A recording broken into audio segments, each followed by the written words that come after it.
नमस्ते बच्चों, my self Jaiswal sir. हम पढ़ रहे हैं class 12 physics, electrostatic potential and capacitance. Now last class में हमने ये देख लिया था कि potential energy for a dipole in external energy.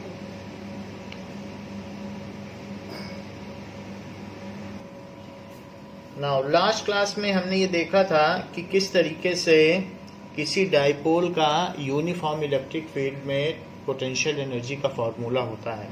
Now we will see the electrostatics of conductor, how the conductors behave in electric field. तो उसको कहते हैं electrostatics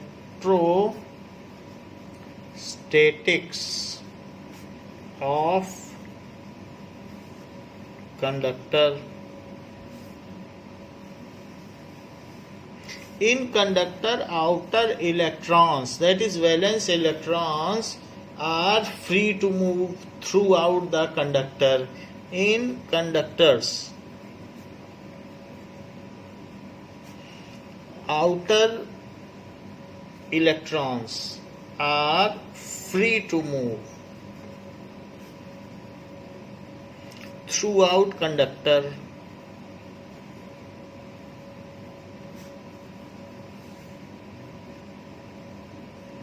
Such model is called electron-C model. However, these electrons are not permitted to escape from conductor. Conductor से बाहर नहीं जा सकते हैं, कंडक्टर में ही मूव करेंगे। Such model is called electron-C model. Electron-C model, in which the cations are occupied at their place and their valence electrons, they are free to move। जैसे कि हमने पहले भी कंडक्शन बैंड और वैलेंस बैंड की chemistry में चर्चा की थी कि किस तरीके से आउटर इलेक्ट्रॉन मूव करते रहते हैं। तो दीज इलेक्ट्रॉन्स, ये तो डोनर हैं, दीज आर इलेक्ट्रोपॉजिटिव, तो ये अपने इलेक्ट्रॉनों को छोड़ देते हैं, वैलेंस इलेक्ट्रॉन को, तो आउटर मोस्ट इलेक्ट्रॉन को।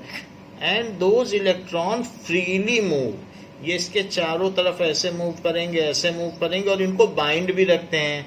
अदरवाइज ये जो कैटायन का रिपल्शन है वो आपस में इनको बाहर कर दे।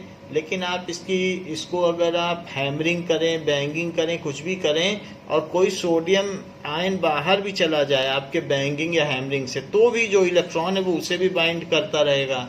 इस तरीके से इनमें मैलिएबिलिटी भी होती है।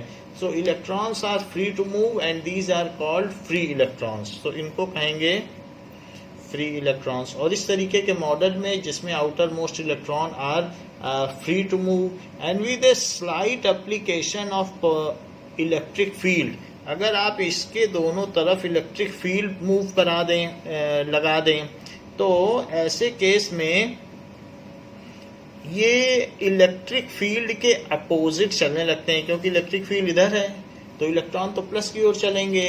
And on application of electric field they move opposite to electric field under Brownian motion, क्योंकि ये आपस में टकराते भी जाएंगे और धीरे धीरे इधर बढ़ते चले जाएंगे। So these electrons are free to move in zigzag path called Brownian motion. These electrons are free to move under Brownian motion.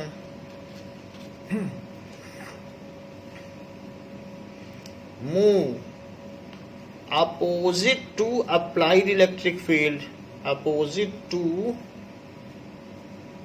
applied electric field, ये ऐसा करते हैं अंडर ब्राउनियन मोशन।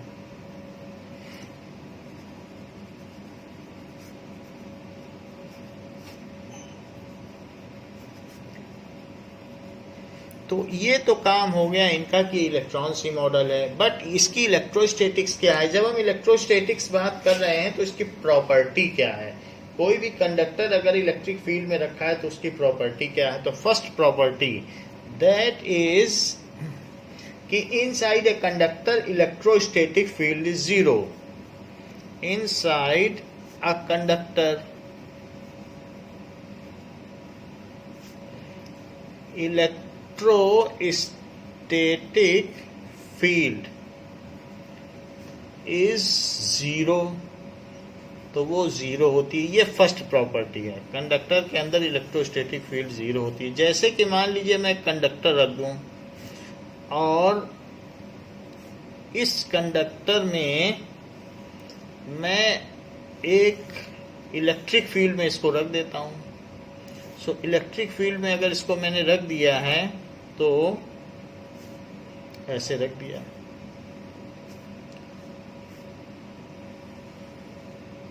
तो इलेक्ट्रिक फील्ड में रख देने पे क्या होगा, इस कंडक्टर को ऐसे हमने इसको इलेक्ट्रिक फील्ड में रख दिया, ये आउटर इलेक्ट्रिक फील्ड है।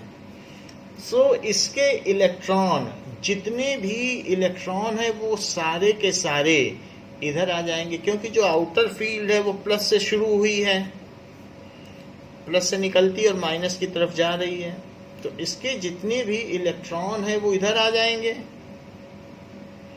और ऐसे केस में जो उसके कैटायंस हैं वो एक्सट्रीम एंड पे आ जाएंगे, वो तो हैं ही, वहीं के इलेक्ट्रॉन इधर आ जाएंगे।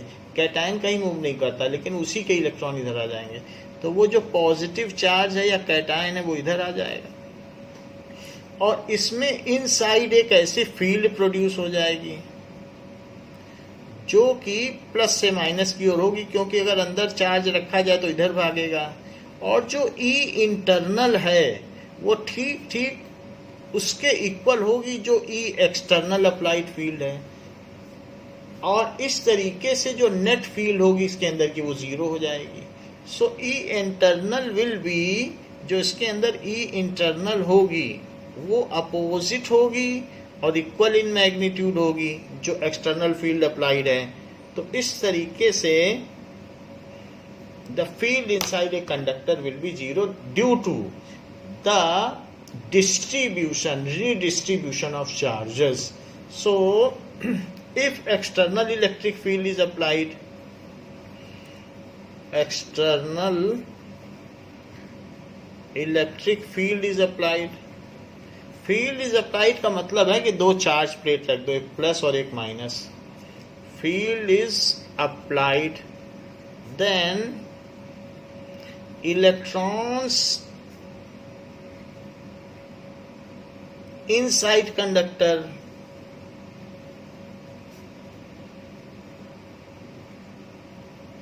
set themselves in such a position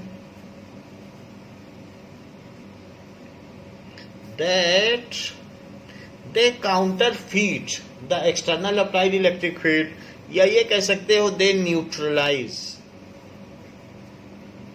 the external applied electric field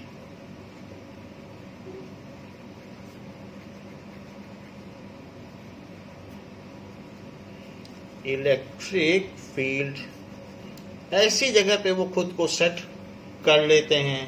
if it would not be so, then they would be continuously moving and produce electric current. Electric current से तो एनर्जी निकलती है, क्योंकि जो heat होती है वो I2RT है, और ऐसे केस में हम बिना काम किए एनर्जी पा जाएंगे, जो कि law of conservation of energy का सीधा वायलेशन होगा, उल्लंघन होगा। तो इसलिए करंट पैदा नहीं की जा सकती। आप सोचो कि एक प्लस प्लेट लगा दें और माइनस और कंटिन्यूअसली इसमें चार्ज चलता रहे और इलेक्ट्रिक करंट पैदा होती रहे, ऐसा नहीं हो सकता। So if it would not be so, ऐसा होगा तो वो सेट कर लेते हैं अपने आप को, then they further not move, does not move, क्योंकि उसके अंदर इलेक्ट्रिक फील्ड को वो न्यूट्रलाइज कर देते हैं, and the electric field inside it zero, then they further do not move.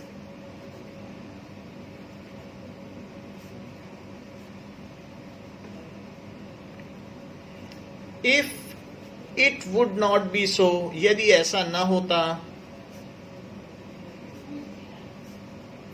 and there would be a residual electric field inside conductor, and there would be electric field, residual electric field, यदि उसमें विद्युत क्षेत्र कुछ न कुछ शेष रह जाता, तो क्या होता? Now in that case be residual electric field inside it, inside conductor, then they might have continuously moving, yeah, they would have continuously moving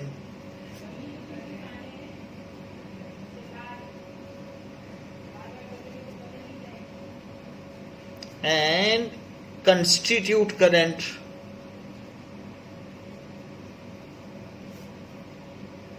और हर मेटल का कुछ ना कुछ तो रेजिस्टेंस होता ही है, and produce some electrical energy जो कि I²RT के हिसाब से होगी, जूल हीटिंग लॉ के हिसाब से, and produce energy.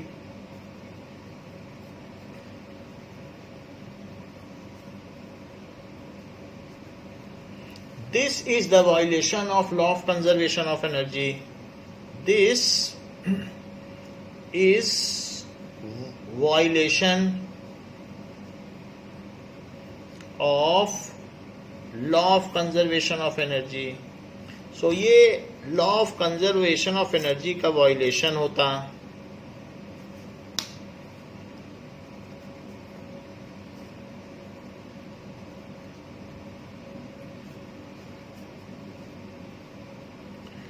But this can not happen, ऐसा तो नहीं हो सकता कि without work done energy produce की जाए. But this is not possible, this is not possible. So electric field inside a conductor is zero. चाहे आप जितना स्ट्रॉन्ग इलेक्ट्रिक फील्ड में कंडक्टर रख दें, कंडक्टर के अंदर इलेक्ट्रिक फील्ड जीरो होगी. सो electric field inside a conductor is zero. और इसी वजह से सोनी इरेक्शन के जो मोबाइल आते हैं वो कहता है कि हमारा मेटल का इसका कवर है, मेटल का सब बॉडी है. वो सिर्फ इसीलिए बताता है अपने ऐड में कि हमारे इस मोबाइल के अंदर इलेक्ट्रिक फील्ड जीरो है और इस वजह से जो कम्युनिकेशन होगा उसमें कुछ इंटरवेंशन या बाधा नहीं पहुंचेगी. तो वो इसलिए क्लेम करता है कि मेटल बॉडी है, क्योंकि फील्ड अंदर नहीं होगी तो उससे मैग्नेटिक इफेक्ट जनरेट नहीं होगा और इलेक्ट्रोमैग्नेटिक वेव्स में कोई बाधा नहीं पहुंचेगी. तो दूसरा प्रॉपर्टी है कि at the surface of charged conductor electrostatic field must be normal to the surface at every point. At the surface of charged conductor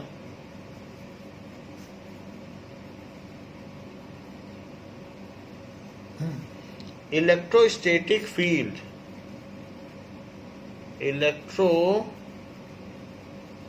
static field must be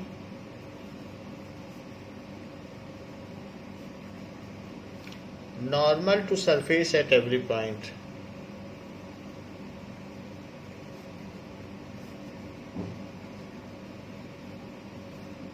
At every point.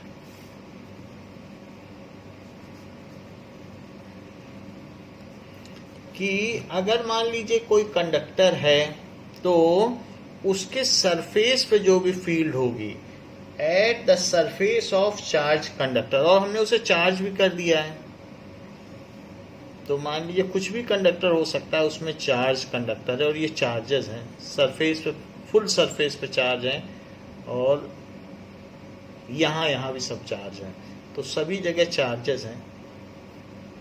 It is charge conductor. तो electric field इसमें यहाँ से सब जगह normal होगी. ऐसा क्यों होगा?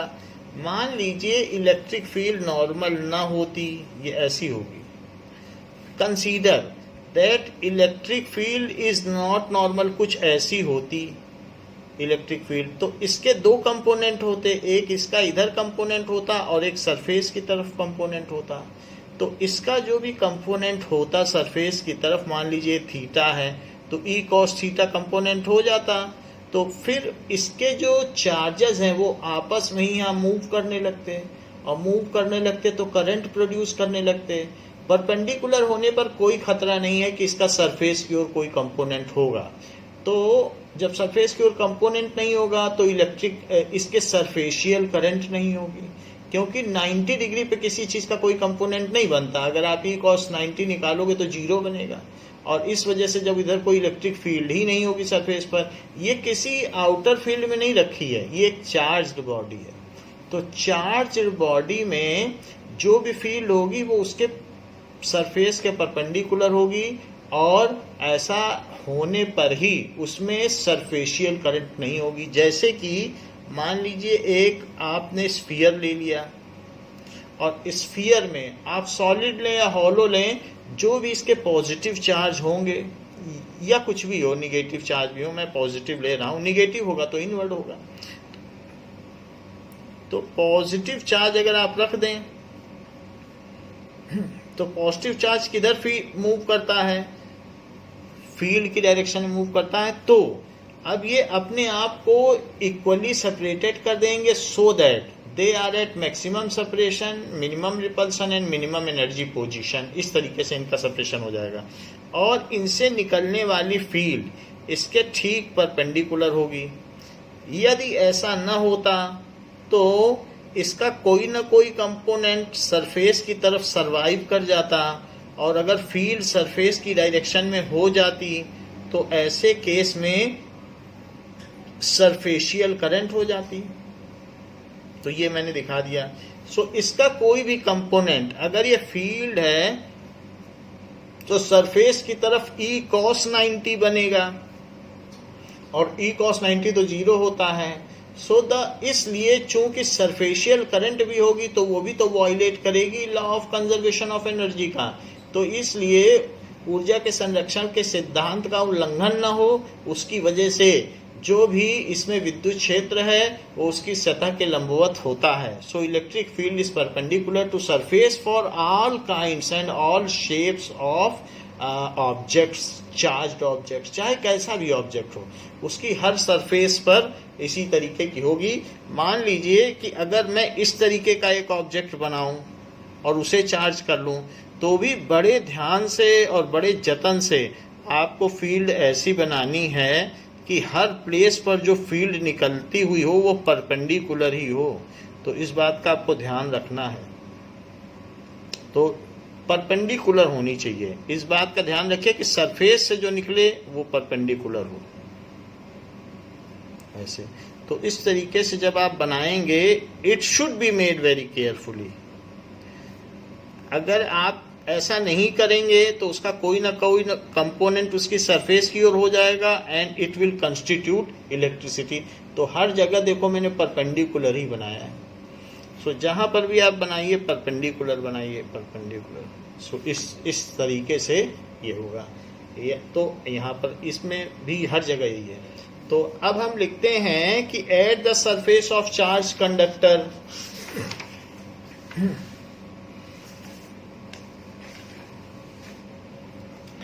if the field would not have been, if field is not perpendicular या would not have perpendicular, been perpendicular, ऐसे लिखो, would not have been perpendicular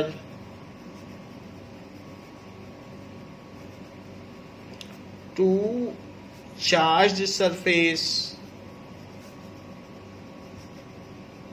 then some of its component along surface, जिसे कि E cos theta कहा जाएगा। तो वैसे तो ई कॉस 90 अगर परपेंडिकुलर रखोगे और 90 के अलावा रखोगे तो कुछ ना कुछ वैल्यू आ जाएगी, विल सर्वाइव, एंड जब इलेक्ट्रिक फील्ड सर्वाइव हो जाएगी तो उसके बाद क्या होगा, एंड कंस्टिट्यूट सरफेशियल करंट, क्योंकि फील्ड होगी तो चार्ज मूव करेगा ही, एंड कंस्टिट्यूट सरफेशियल करंट.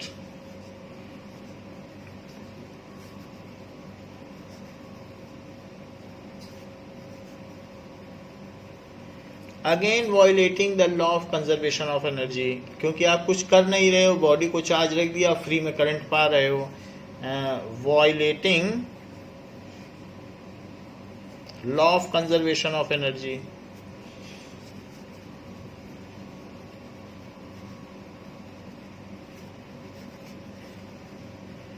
इसलिए so electric field at the surface of charged conductor is perpendicular everywhere. So electric field at the surface of charged conductor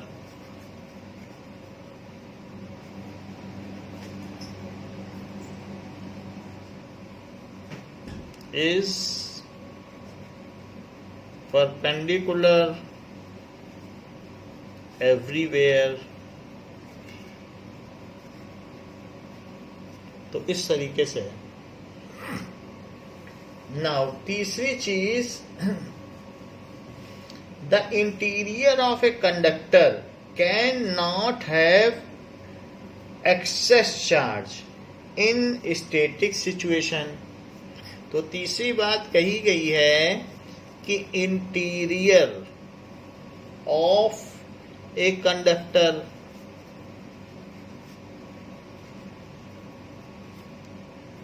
can have no excess charge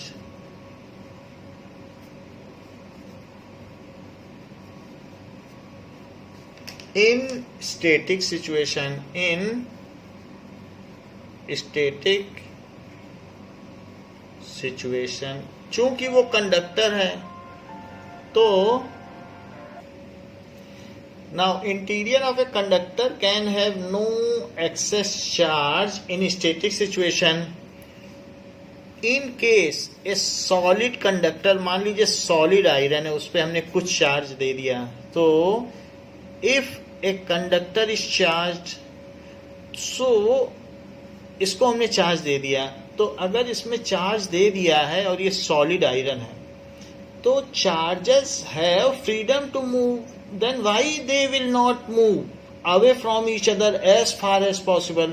वो पास पास क्यों रहेंगे, बीच में क्यों रहेंगे? वो बहुत दूर चले जाना चाहेंगे, और दूर जाने पे वो सरफेस पे जाए तो सबसे अच्छा है, क्योंकि सरफेस का जो सरफेस एरिया है वो सबसे ज़्यादा होगा. तो अगर वो यहाँ रहें तो बेहतर है, और वहाँ भी वो इक्वली डिस्ट्रीब्यूट हो जाएंगे. बीच में रहेंगे तो उनके बीच में सेपरेशन कम होगा, दूर रहेंगे, सरफेस पे रहेंगे तो ज़्यादा होगा. So charges always want to be at maximum separation, क्योंकि उनको फ्रीडम ऑफ मूवमेंट है, वो जहाँ चाहे जा सकते हैं. ये एक कंडक्टर है. So charges always want to be at maximum separation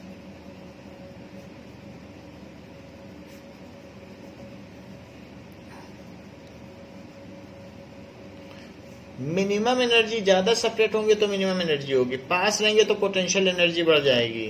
minimum energy and maximum stability. Maximum stability. So they stay apart as far as possible. So they stay apart as far as possible. Hence, they move to surface and do not remain inside region. Hence, they move to surface. Move to surface. इसलिए वो surface की ओर move कर जाते हैं. वैसे भी अगर इसके अंदर आप एक गॉसियन सरफेस लें और इसके अंदर की इलेक्ट्रिक फील्ड निकालें, तो इसके अंदर अगर गॉसियन सरफेस मान लो हमने बना दी, तो अब इसको ले लें आप गॉसियन सरफेस। और तो अब इसके अंदर कोई चार्ज नहीं है, तो वैसे क्या होता है कि जो E डॉट ds होता है it is equals to Q upon epsilon naught होता है।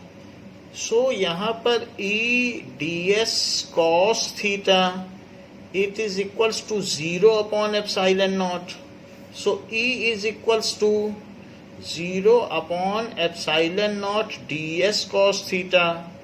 सो हमने जस्ट इस सरफेस के पास ही बनाई है, तो अब ये चीज 0 हो जाएगी, तो अंदर की इलेक्ट्रिक फील्ड वैसे भी 0 होनी चाहिए, नहीं तो चार्ज मूव करेंगे और करंट कंस्टिट्यूट कर देंगे।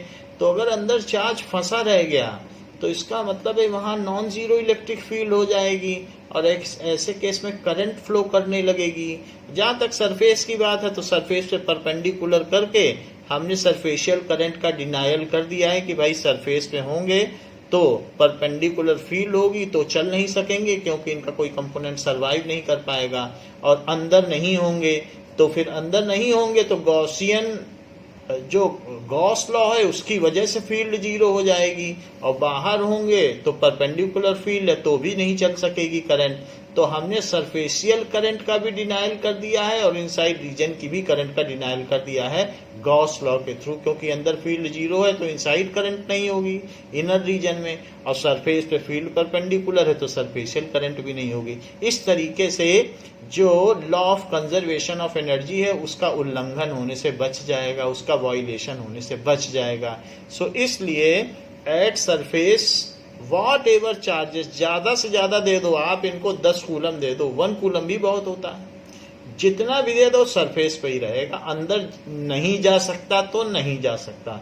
Charge can not inter inside it, बाहर ही कंजेस्टेड होता जाएगा।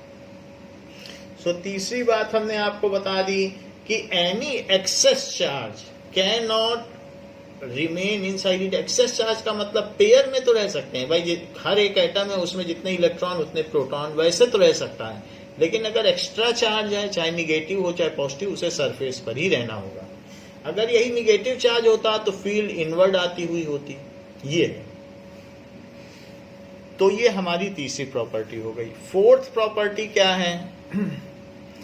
फोर्थ प्रॉपर्टी है कि electrostatic potential is constant throughout the volume of conductor. Electrostatic potential is constant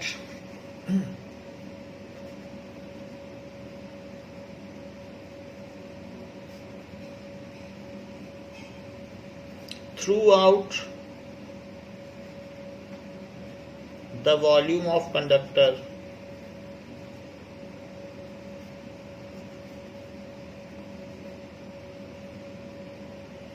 ऐसा है, and has the same value on its surface and inside conductor has the same value of potential as it outside, and inside conductor has same value as is on surface, जो कि surface पर है। तो ये भी एक property हो गई कि इलेक्ट्रोस्टैटिक पोटेंशियल अंदर कांस्टेंट रहता है, चार्ज कंडक्टर के अंदर कांस्टेंट रहता है और वो रीजन कहलाता है इक्विपोटेंशियल रीजन।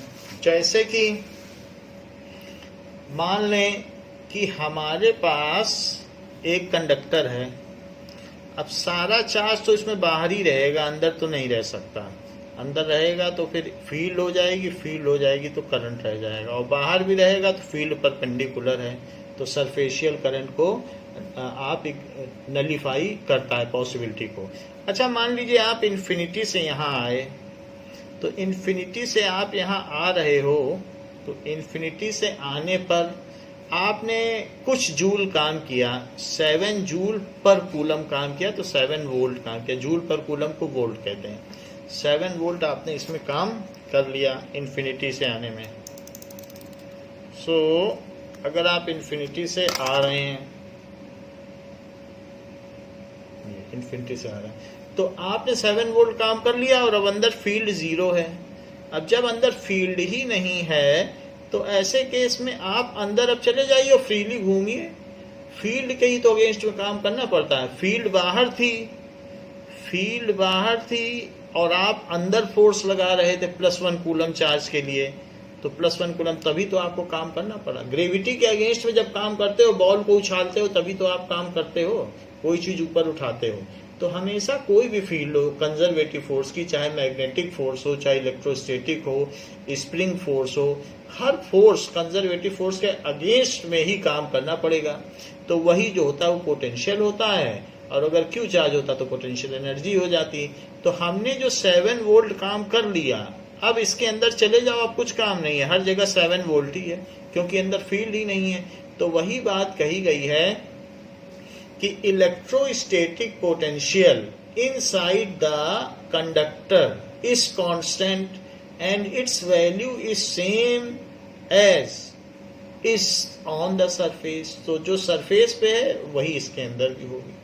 तो वही चीज यहाँ कही गई, क्योंकि अंदर फील्ड नहीं है, बाहर फील्ड है, बाहर की फील्ड नॉन जीरो है, तो आपको काम करना पड़ा, अंदर कुछ नहीं। यही केस निगेटिव चार्ज की वजह से है। अगर निगेटिव चार्जेस होते तो मान लो -7 वोल्ट होता है, कुछ लूज कर दिया 0 से, तो अब -7 वोल्ट अंदर भी होता है, वही चीज है। So it is due to the fact, क्यों ऐसा है? It is due to the fact that electric field is 0 inside conductor, चाहे वो सॉलिड हो, चाहे शेल हो, चाहे कुछ हो। तो कंडक्टर के अंदर उसकी इलेक्ट्रिक फील्ड 0 है, इस वजह से सरफेस तक आके आपने जो काम किया सो किया, अब अंदर जाके फ्रीली घूमिए। 5th पॉइंट देखिए,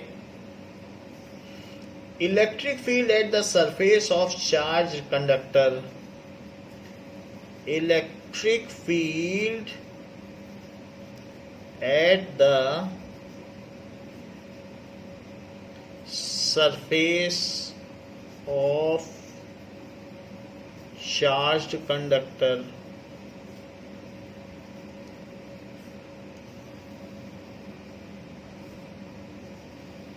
तो किसी भी चार्ज कंडक्टर में अगर हमें इलेक्ट्रिक फील्ड निकालनी हो तो हम कैसे करें? Now electric field as surface of charge conductor के लिए मान लीजिए ये एक स्फेरिकल चार्ज कंडक्टर है और हमें इसके सरफेस पे इलेक्ट्रिक फील्ड चाहिए।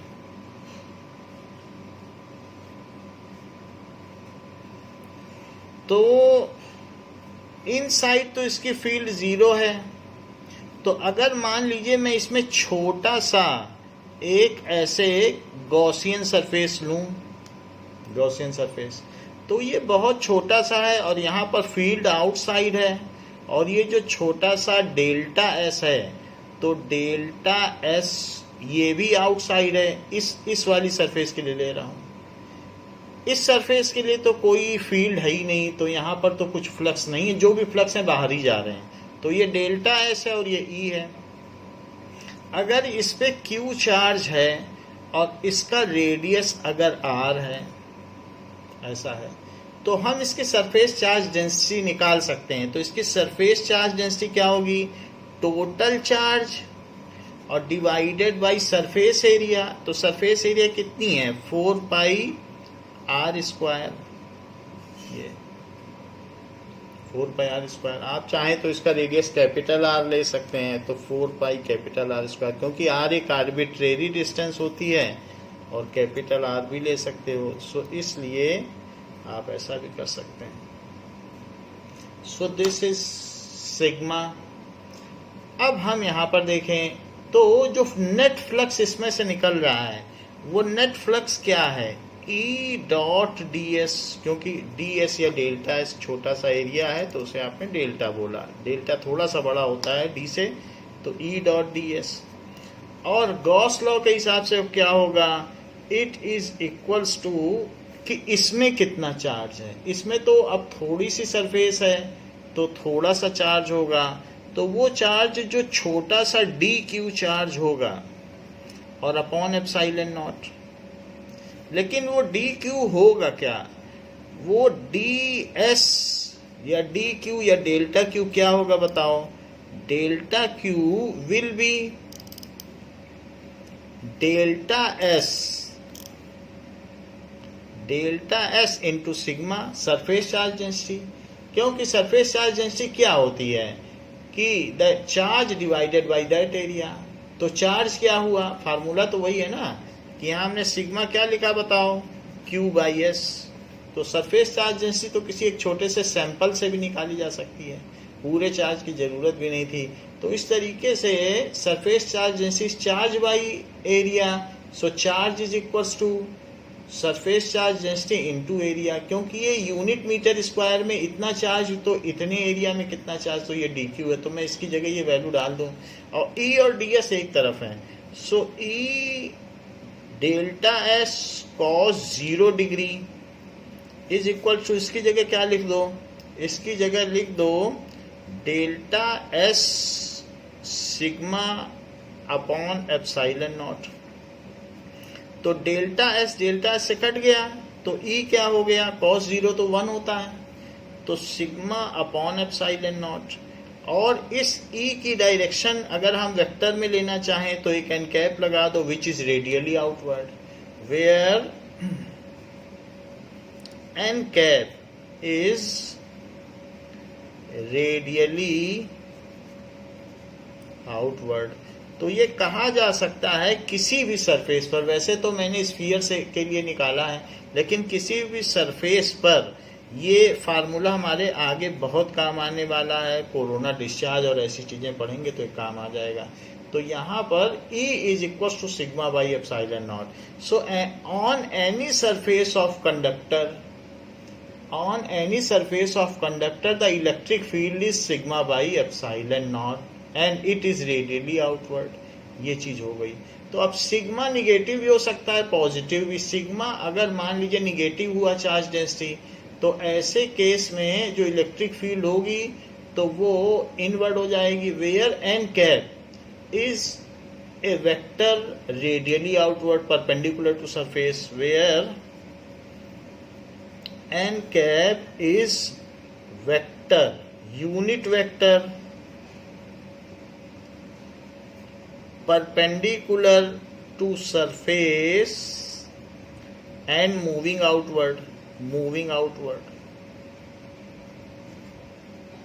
और सिग्मा कैन भी निगेटिव और पॉजिटिव। अगर मान लो निगेटिव चार्ज होगा तो सिग्मा कैन भी, तो इलेक्ट्रिक फील्ड उसकी उल्टी हो जाएगी, निगेटिव और पॉजिटिव। ये हो गया। मान लीजिए अगर आप ऐसा नहीं करना चाहते हैं, इसी फार्मूले का डेरिवेशन है कि किसी भी सरफेस पर फील्ड ये होगी, किसी भी कंडक्टर की सरफेस पर जो फील्ड होगी वो सिग्मा बाई एप्सिलॉन नॉट होगी। ये चीज होगी क्योंकि अंदर की फील्ड 0 है। वैसे हमने किसी शीट की वजह से पहले निकाली थी तो sigma by 2 epsilon not I थी, लेकिन अब अंदर की फील्ड 0 हो गई तो ये एप्सिलॉन नॉट है। इस बात का ध्यान रखना होगा। पिछले चैप्टर में हमने सिग्मा बाई 2 एप्सिलॉन नॉट निकाली थी, बट यहाँ इनर फील्ड 0 होने की वजह से ये ऐसा हो गया है। तो जरा दूसरा केस देखें हम इसी को करने का। जैसे मान लीजिए कि एक ये सरफेस है और इससे फील्ड यहाँ जा रही है, तो इसके सरफेस पर इलेक्ट्रिक फील्ड क्या होगी, यदि ये R है और इस पर Q चार्ज है, इस पर प्लस Q चार्ज है, तो ऐसे है। तो हम जानते हैं कूलम्स लॉ के हिसाब से E is equals to 1/4 pi epsilon naught और Q बाई R स्क्वायर। तो यदि मैं Q/4 पाई एप्सिलॉन नॉट का 4 पाई R स्क्वायर कर दूं और एप्सिलॉन नॉट को अलग से लिख दूं, है वही चीज, लेकिन Q/4 पाई एप्सिलॉन नॉट क्या हो जाएगा, वो सिग्मा हो जाएगा। तो सिग्मा अपॉन एप्सिलॉन नॉट और E is now sigma by epsilon not, क्योंकि ये तो सरफेस चार्ज डेंसिटी हो गई और इसी में आप एन कैप लिख लें तो ये भी एक तरीके का है। ये by Coulomb's law.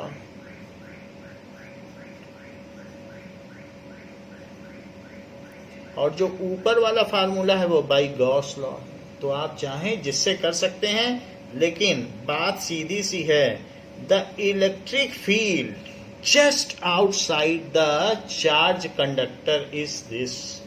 Electric field just outside the charged conductor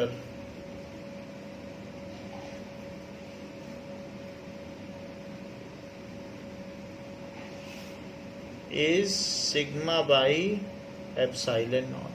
ये होती है, और एन कैप भी लगाया जा सकता है। नाउ इसकी सिक्स्थ प्रॉपर्टी देखें, that is electrostatic shielding। what does it mean by electrostatic shielding? जैसा कि अभी हमने आपको बताया कि सोनी इरेक्शन के जो भी मोबाइल आते हैं उनमें इलेक्ट्रोस्टैटिक शील्डिंग होती है। तो सिक्स्थ प्रॉपर्टी है electrostatic shielding.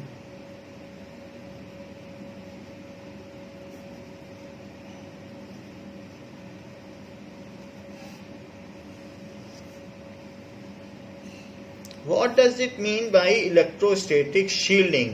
We know that electric field inside a conductor, whether it is hollow or solid, is zero. We know that क्योंकि सारा चार्ज तो उसके सरफेस पे लाई करता है, तो जब चार्ज सरफेस पे आएगा तो मैं गॉसियन सरफेस अंदर बनाऊंगा तो उसमें कोई चार्ज इनक्लोज ही नहीं होगा। तो जब चार्ज ही इनक्लोज नहीं होगा तो फील्ड कहाँ से होगी?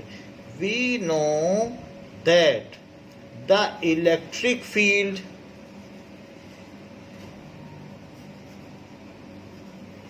inside a conductor, whether solid or hollow, कैसा भी हो, of any shape, तो इलेक्ट्रिक फील्ड किसी भी कंडक्टर में इज जीरो, ये जीरो होती है। So this property of conductor is, और वो जीरो होगी ही होगी, चाहे उसे एक्सटर्नल इलेक्ट्रिक फील्ड में ही क्यों न रख दिया जाए तो भी जीरो होगी, और अगर उसके खुद के चार्ज भी हैं तो भी जीरो होगी। क्योंकि अगर एक्सटर्नल फील्ड में रखा जाएगा तो चार्ज अपने आप को ऐसा रिडिस्ट्रीब्यूट कर देते हैं कि वो अंदर अंदर नेग्लिफाई कर देते हैं। ऐसा हमने फर्स्ट पॉइंट में देख लिया है कि वो खुद को ऐसा रिडिस्ट्रीब्यूट कर देते हैं जिससे कि उसके अंदर कोई इनसाइड करंट ना प्रोड्यूस हो जाए, तो इसलिए जीरो है। This fact is used for electrostatic shielding. This fact is used for electrostatic shielding। Large hangers, जो बहुत बड़े बड़े लार्ज हैंगर्स होते हैं जिनमें एयरक्राफ्ट्स रखे जाते हैं या लेबोरेटरीज होती हैं, तो इसी तरीके से जो मौसम की जानकारी के उपकरण होते हैं उन सबको मेटेलिक इंस्टॉलेशन के अंदर रखा जाता है, so that their instrument are free from any external electric field effect and work properly. तो वो सही तरीके से काम कर सकें। इलेक्ट्रिक फील्ड नहीं होगी तो वेरिएशन भी नहीं होगा फील्ड का, तो मैग्नेटिक फील्ड भी नहीं जनरेट होगी और इंस्ट्रूमेंट के कम्युनिकेशन में कोई डिस्टर्बेंस नहीं आएगा। सो इसलिए लार्ज हैंगर्स या laboratory is made of metallic body, तो ये चीज कही जाती है। सो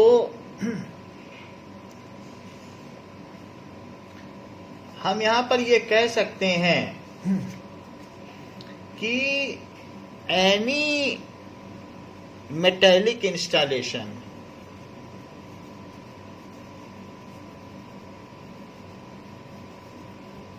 तो ये बुक की ही लैंग्वेज है, any metallic installation is inside it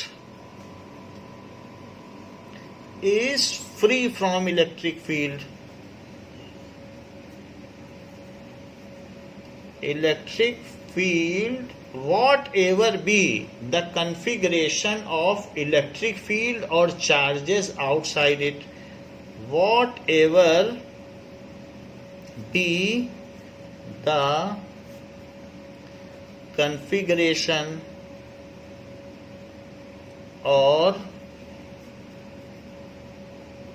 charges outside it, तो चाहे कुछ भी कॉन्फ़िगरेशन बाहर क्यों ना हो, उसके अंदर शील्डिंग होती है। तो बड़े बड़े जो हैंगर्स बनाए जाते हैं जिनमें एयरक्राफ्ट्स रखे जाते हैं, जिनमें आप देखते हो कि दिस इज़ द हैंगर, और इस तरीके के उसके डोर्स होते हैं और उसमें बड़े बड़े एरोप्लेन रखे जाते हैं। तो ये जो भी हो, तो इसमें हम देखते हैं कि सच hangers are electrostatically shielded and all the instruments are working properly, free from electric field and accurately.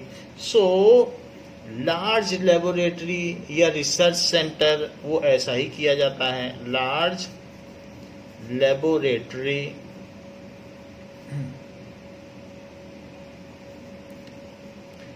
research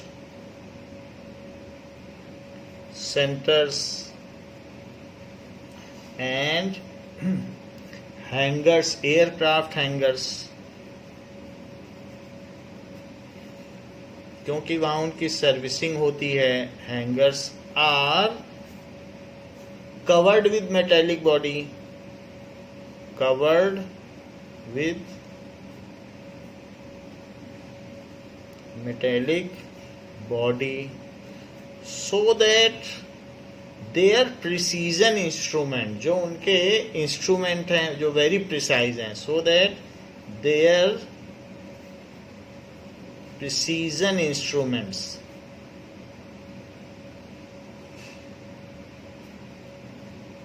are working accurately,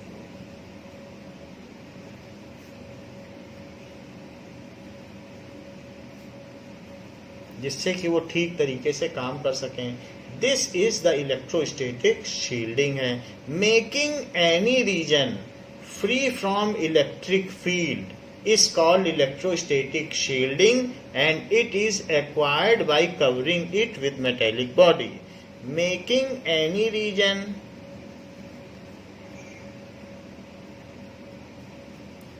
और ऐसा क्यों किया जाता है? साइंटिफिक पर्पस के लिए, रिसर्च पर्पस के लिए। Free from electric field is called electrostatic shielding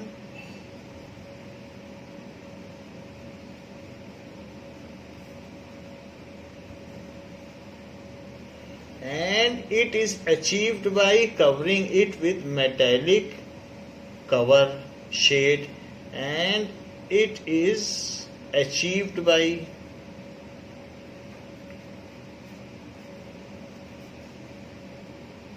covering it with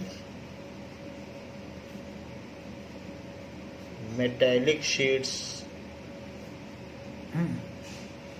तो मेटेलिक बॉडी या शीट्स कुछ भी करके हम कर सकते हैं। जैसे फ़ोन है तो मेटेलिक बॉडी कर दिया, और बड़े बड़े इंस्टॉलेशन है तो मेटेलिक शीट्स हो जाएंगी, ऐसा होगा। तो ये इलेक्ट्रोस्टैटिक शील्डिंग है। जैसे कि बताया गया कि एक इस तरीके से बुक में फिगर दिया हुआ है और उसमें एक कैविटी है।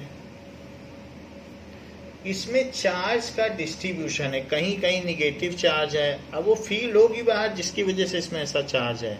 एक्सटर्नल फील्ड होगी तो चार्ज उसके हिसाब से अपने आप को रीडिस्ट्रीब्यूट कर देंगे।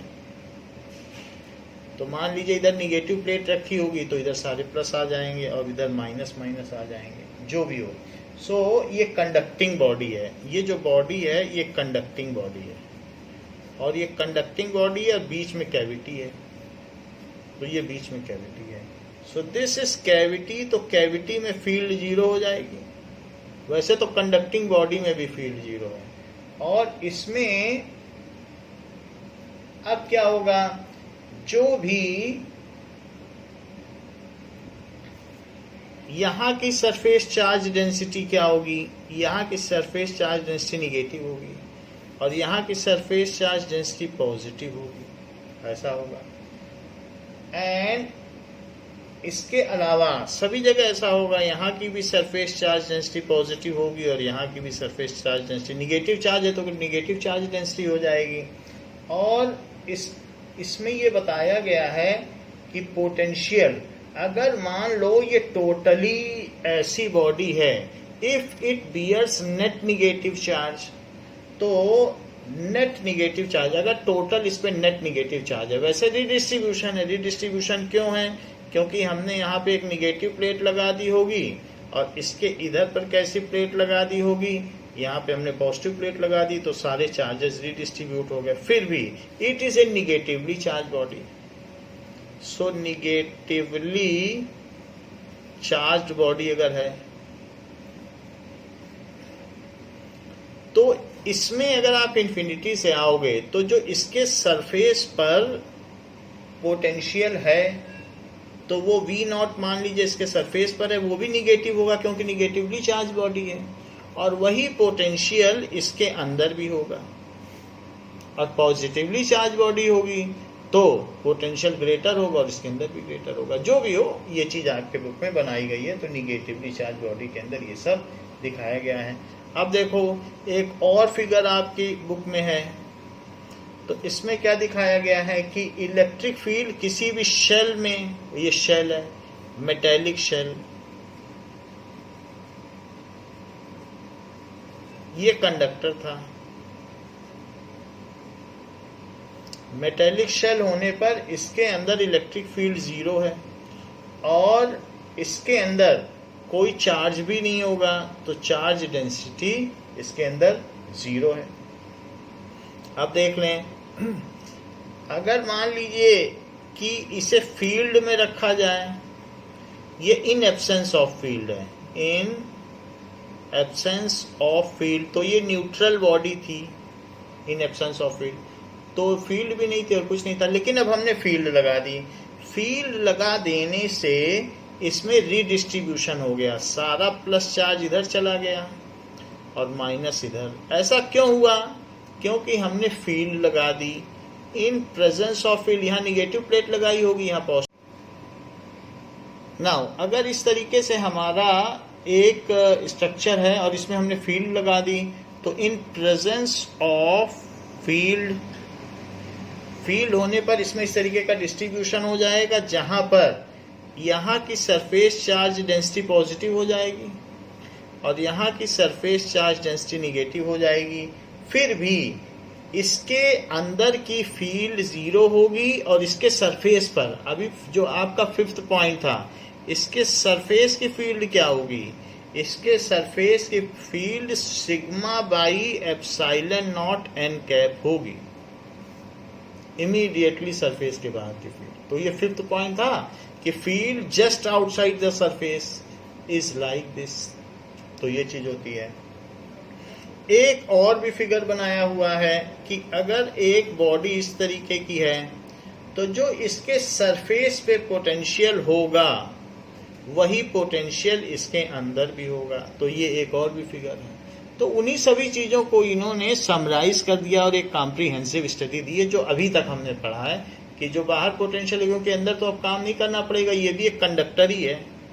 So this is conductor. Now next is one more point is given. तो उसमें क्या दिया है कि ऐसे यहां पर इन प्रेजेंस ऑफ फील्ड एक कंडक्टर रखा गया है, इन प्रेजेंस ऑफ फील्ड। तो प्रेजेंस ऑफ फील्ड में रखोगे तो रीडिस्ट्रीब्यूशन ऑफ चार्ज हो जाएगा। तो यहाँ प्लस आ गया, यहाँ माइनस, क्योंकि आपने इधर निगेटिव प्लेट लगाई होगी, इधर पॉजिटिव, और ये एक कैविटी है। तो इसके अंदर की फील्ड 0 रहेगी और साथ में इसके अंदर भी कोई चार्ज डेंसिटी नहीं रहेगी। तो चार्ज डेंसिटी नहीं है तो फील्ड भी नहीं रहेगी, क्योंकि ई का फॉर्मूला होता है sigma upon epsilon not an cap. तो अंदर चार्ज ही नहीं होगा, तो इसके न होने से इसके अंदर फील्ड नहीं हुई, तो बाहर बाहर जो होगा सो होगा, अंदर नहीं होगा। तो ये भी एक फिगर बनाया गया है। Example 2.7,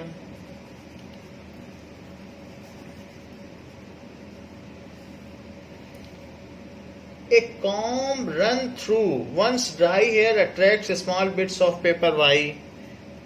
A comb run through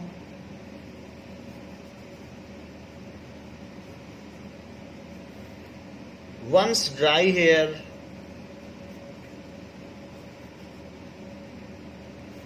attracts smaller bits of paper.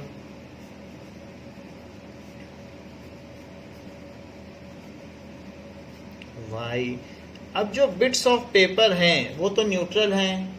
Com को हमने चार्ज कर दिया। कॉम मान लीजिए पॉलीविनाइल क्लोराइड का है, तो ये कॉम है जो कि पॉलीविनाइल क्लोराइड का है।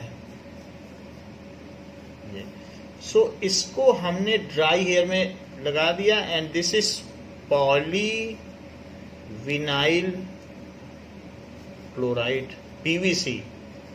पीवीसी के होते हैं सारे, तो इस पे निगेटिव चार्ज आ जाएगा, क्योंकि हमारी बॉडी ऑर्गेनिक है तो वो पॉजिटिव चार्ज ले लेगी और इस पे सब पे निगेटिव चार्ज आ जाएगा।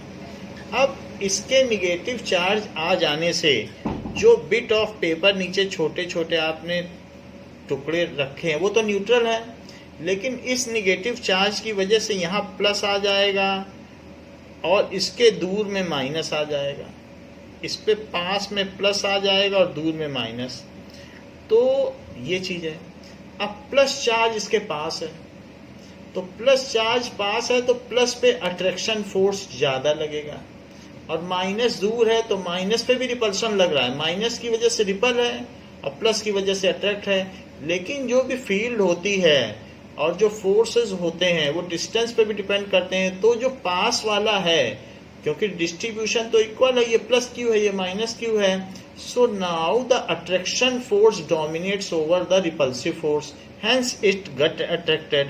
क्योंकि पास है तो पास होने की वजह से ही इसकी ओर अट्रैक्ट हो रहा है। So when com is run through dry air, when comb is run through dry hair, then it attains negative charge. If it is brought near the bits of paper which are earlier neutral, if this comb is brought near bits of paper, then redistribution of charges takes place in bit of paper. Then redistribution of charges takes place in papers. As positive charge is nearer to comb, so the attractive force dominates over the repulsive force. Here positive charge in paper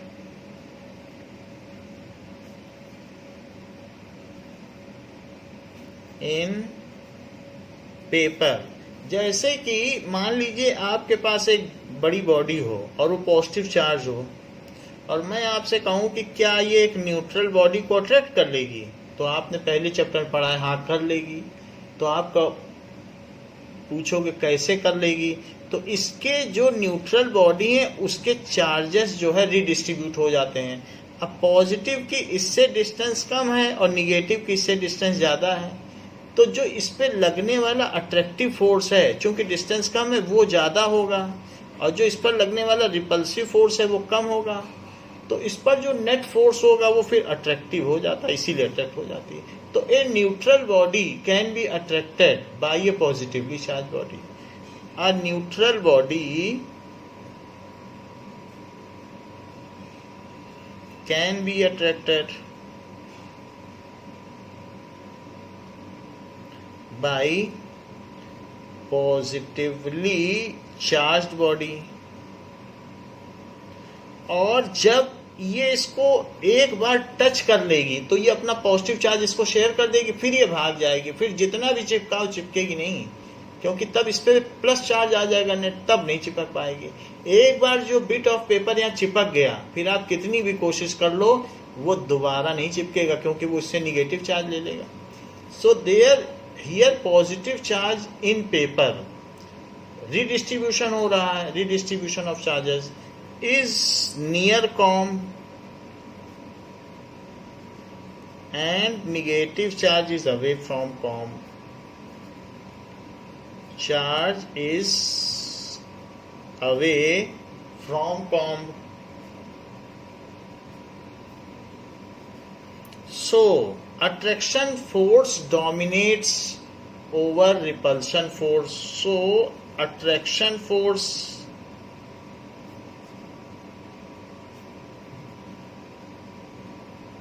dominates over repulsion force.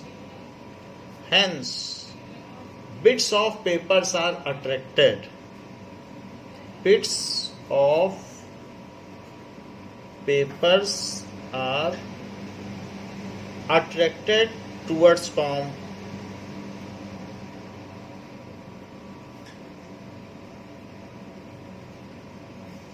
Towards COM. The same thing we have seen in first chapter, like the dipole, if it is kept in electric field, then there is a net force acting on it. ये चीज वहां पर बताई गई है कि उस पर एक फोर्स एक्ट करता है, और हमारा जो पेपर है वो डाइपोल बन गया है और फील्ड में रखा है। तो जो भी फील्ड की डायरेक्शन होगी उसके डायरेक्शन में या उसके अपोजिट ये जाएगा, तो वो हमने आपको एक्सप्लेन कर दिया है कि कैसे होगा ना। तो ये बात हमने देख ली कि कैसे ये अट्रैक्ट होगा। Once it is makes contact with the COM, now it shares the negative charge and get repelled. Once it makes contact with the COM,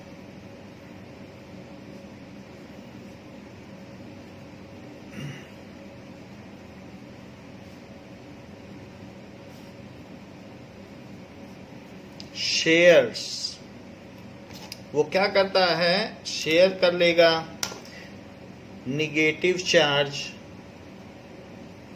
and get repelled, और फिर रिपेल हो जाएगा, गेट रिपेल्ड। तो ये first part है जिसमें पूछा गया है कि अगर COM को रखा जाए तो वो क्या करेगा। Next question is what happens if the hair is wet और it is a rainy day. So इसी क्वेश्चन में पूछा गया है अगर रेनी डे होगा तो क्या होगा। What happens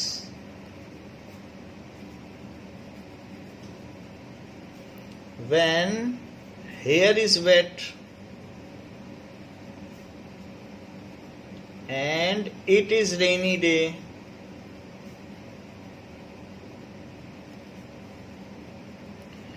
We know that the friction causes transfer of charge, तो ये frictional electricity है। So we know that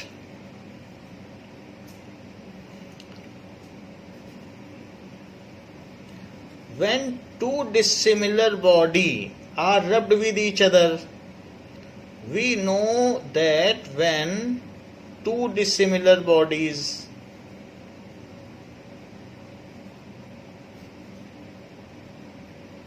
are rubbed with each other,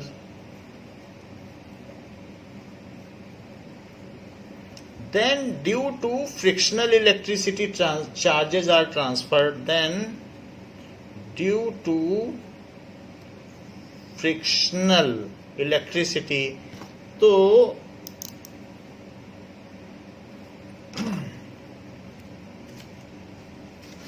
जो भी उसमें फ्रिक्शनल इलेक्ट्रोस्टैटिक्स है उसकी वजह से ट्रांसफर हो जाएगा चार्ज का।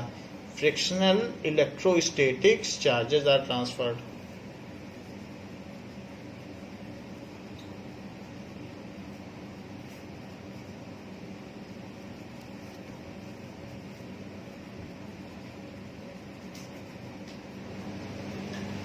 एज इन रेनी सीजन, और जो भी न्यू कंडीशन है, so in new condition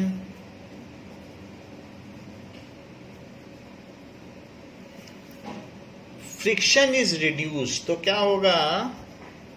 friction is reduced, so charges do not get transferred. Charges do not get transferred, transfer नहीं होंगे। So no such action takes place, so papers are not attracted towards comb, so comb will not get negatively charge.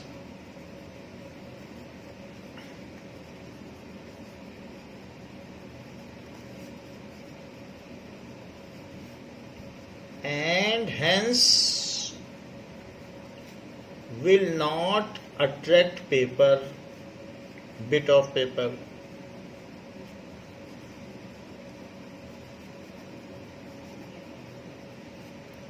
B part में पूछा गया है कि ordinary rubber is an insulator,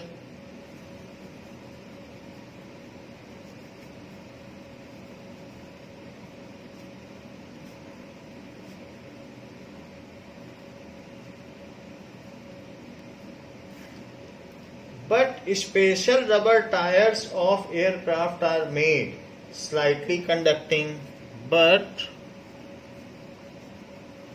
special rubber tires are made slightly conducting,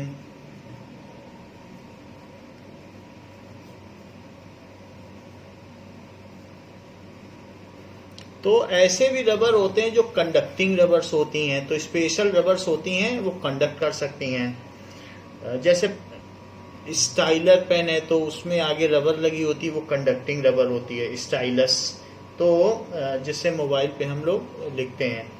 now special rubber tyres are slightly conducting, why is this necessary? तो इसे ऐसा क्यों जरूरी है? Special rubber tyres of aircraft, वो एयरक्राफ्ट के टायर है। So why is this necessary?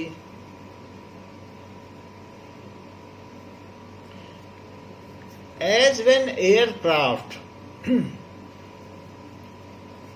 When aircraft क्या होगा? फ्लाइज, जब ये फ्लाई करेगा, then due to large air drag, fly करने पर due to large air drag it receives, ये मेटेलिक बॉडी है तो अपना निगेटिव चार्ज लूज कर देगा, सो इट गेट चार्ज और पॉजिटिव हो जाएगा। It get charged,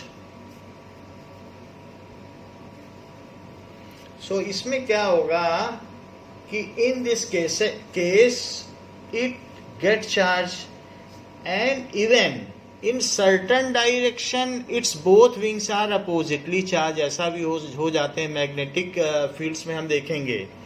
if it flies in certain direction, कुछ ऐसी भी डायरेक्शन है जैसे north south direction, certain direction, then its opposite wings are oppositely charge, या इट्स जो भी both wings are oppositely charge हो जाते हैं.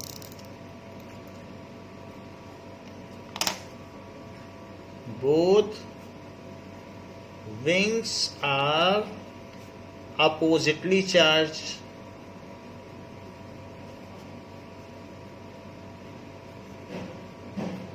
So when it lands, then these charges try to meet with each other and may produce a spark and may cause the fuel to get burnt inside wings. Wings के अंदर fuel भरा होता है. So as soon as aircraft land, these charges are to be grounded and discharged. As soon as aircraft lands, then these charges are, ये charges को क्या करना पड़ेगा, are to be grounded and discharged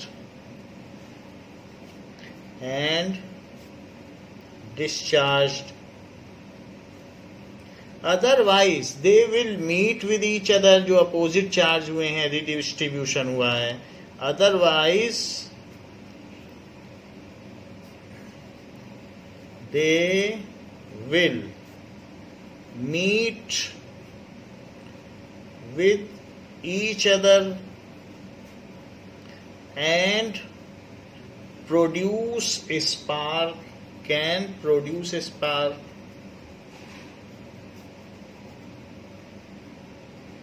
and may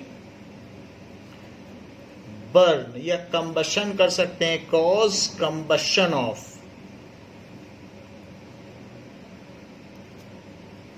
fuel kept in wing.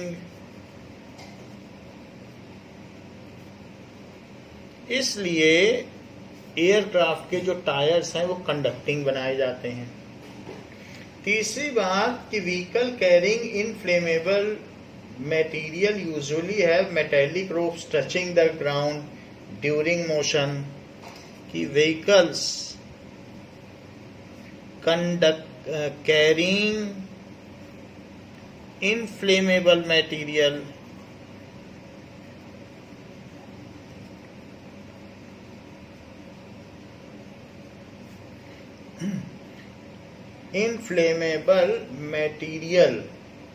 usually have metallic ropes.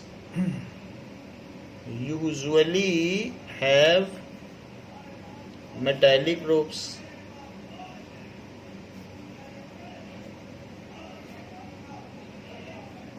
Touching the ground during motion. Touching the ground during motion.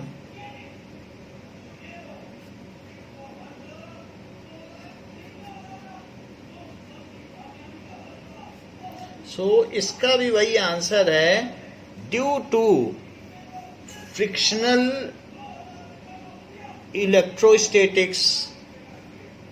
Due to frictional electrostatics the vehicle will get charge. तो vehicle charge हो जाएगी. अब उसके tyre इतने costly तो नहीं बनाए जा सकते कि हम कंडक्टिंग बना सकें, एयरक्राफ्ट के टायर महंगे होते हैं. So vehicle get charged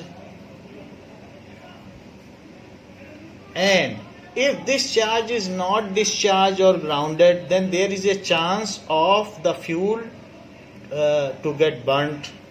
so if this जो एक्सेस चार्ज आ गया है, ये एयर से ट्रांसफर हुआ है, इज नॉट ग्राउंडेड और discharged, then it may produce a spark and cause accident.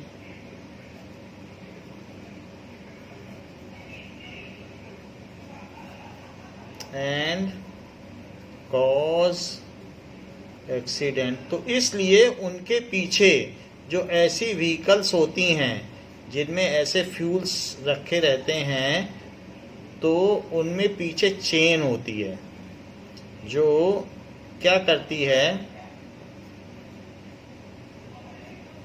इस तरीके से। ऐसी व्हीकल्स हैं तो इनमें पीछे चेन लटकी रहेगी, ऐसे चेन वो टच करती रहेगी ग्राउंड में, तो खिसकती हुई या लटकती हुई चलती है ग्राउंड पे।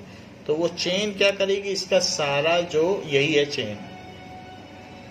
बहुत सारे ट्रक में भी ऐसा होता है। तो ये फ्यूल कैरिंग व्हीकल में ये काम होगा। अब देखिए लास्ट पॉइंट पूछा गया है कि a bird perches on a bare high power line. कोई एक बर्ड बैठी हुई है हाई पावर लाइन में, तो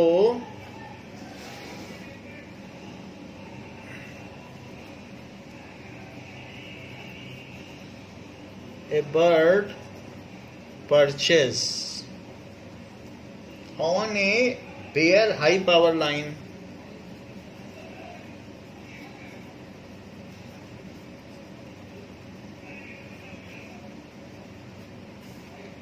and nothing happens to the bird, and nothing happens to bird.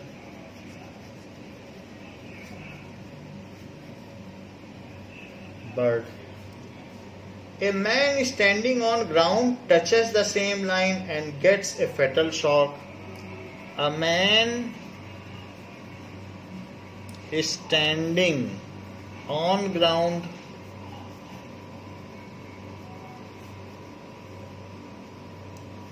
touches the same line and gets a fatal shock.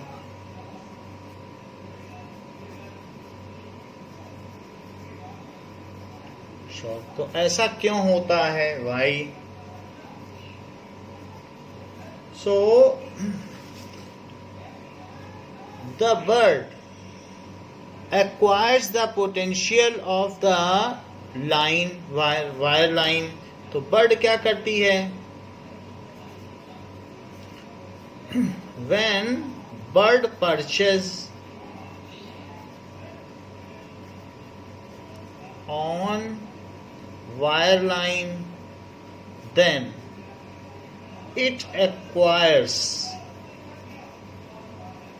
the potential of wire line. तो उसी wire line का potential उसमें आ जाता है। तो bird अगर मान लीजिए कि अगर इस पे बैठी भी है तो उसका वही पोटेंशियल आ जाएगा जो कि इस लाइन का है। लेकिन अगर हम लोग इसी को टच करेंगे, so when we touch this, so our legs are at different potential. ये मान लीजिए ये पोल्स हैं, so these are the poles.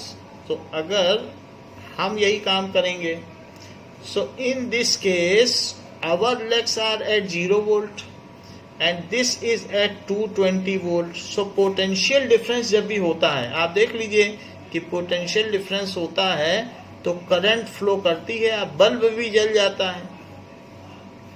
कुछ ना हो, इसे इधर 0 वोल्ट रखो और सिर्फ 1.5 वोल्ट रखो, उसी से करंट फ्लो कर जाएगी। 1.5 वोल्ट की बैटरी लगाओ तो ही करंट फ्लो कर जाएगी। यहाँ तो 220 और 0 है तो करंट तो फ्लो करेगी।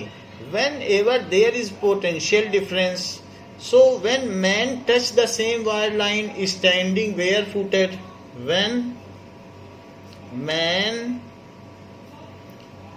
Touches the same wire line barefooted, then his leg and hands are at different potential. Then his leg and hand are at different potential,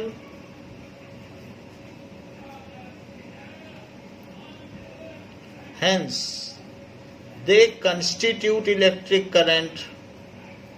क्योंकि हमारी बॉडी कंडक्टिंग है, इसमें 70% वाटर है, constitute electric current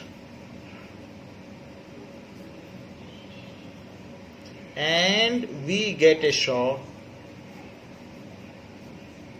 और इस तरीके से हमें झटका लग जाता है. तो ये बात है कि इक्विपोटेंशियल सरफेस होगा तो कुछ नहीं होगा, और इस तरह से होगा तो then we get a shock. तो बच्चों इस क्लास के लिए इतना ही. इसके आगे हम नेक्स्ट क्लास में डाइलेक्ट्रिक्स एंड पोलराइजेशन के बारे में पढ़ेंगे. थैंक यू बच्चों.